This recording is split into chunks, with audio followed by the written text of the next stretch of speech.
Deathstalker from 2025.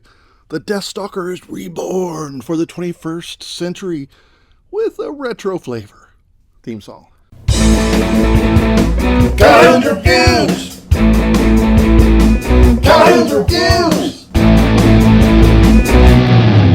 If you want to see Deathstalker, check the link in the description. So I recently reviewed the original Deathstalker.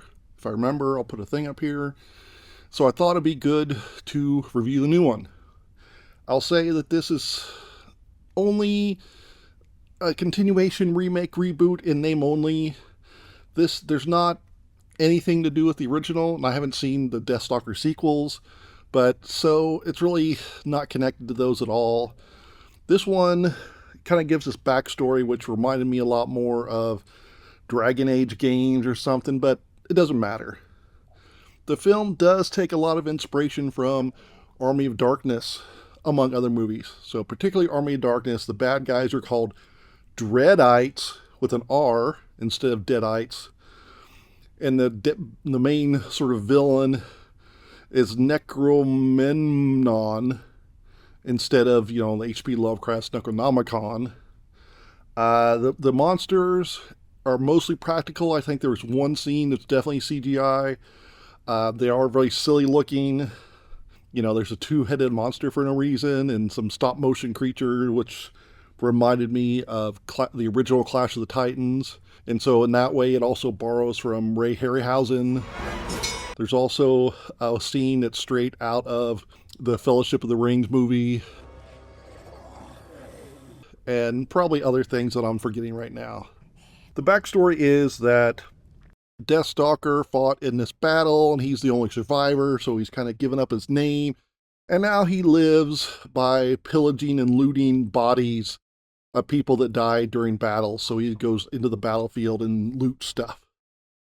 He finds a guy that's dying, and instead of helping him, he takes the magical amulet from him.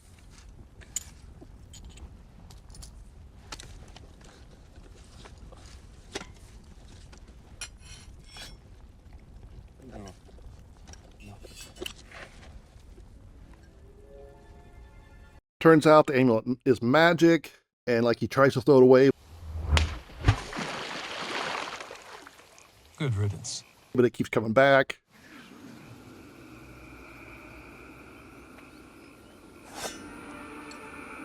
And it's something to do with the return of a cult that ends the world. I really liked the film in the beginning. Had a very goofy feel. The special effects were silly, but it does run out of steam really quickly because although it takes a lot of inspiration from Army of Darkness has Bruce Campbell, this over-the-top leading man who is just an idiot and says these things like this and does the physical comedy. Here, it's played completely straight, and so after about 30 minutes, for me, the charm wore off. There's even, towards the end, this four-bladed sword, and it's just kind of taken seriously. It's not like, this is ridiculous. So, the story is mostly just the titular Deathstalker going from place to place to find out how to get rid of the amulet.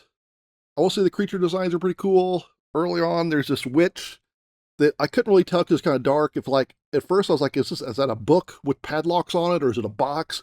But her head's in it, and there's padlocks and stuff. There's the two-headed monster. There's this teleporting guy later on. That's pretty cool. They're not all great, though. Unfortunately, one of the things that probably gets the most screen time with special effects is, I don't remember if he was a troll or an ogre or just supposed to be a really ugly little person. But he's the companion. He's the wizard. It's like, oh, we have to go get the scrolls to decipher the writing on this talisman, this amulet. And the mouth is not glued down very well. So when he talks, the mask doesn't really move down very much.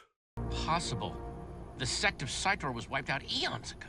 There's also a female companion, but who's along for the ride later on, but she doesn't really do much. So I'm sassy, and just adds a few 15-minute or so plots.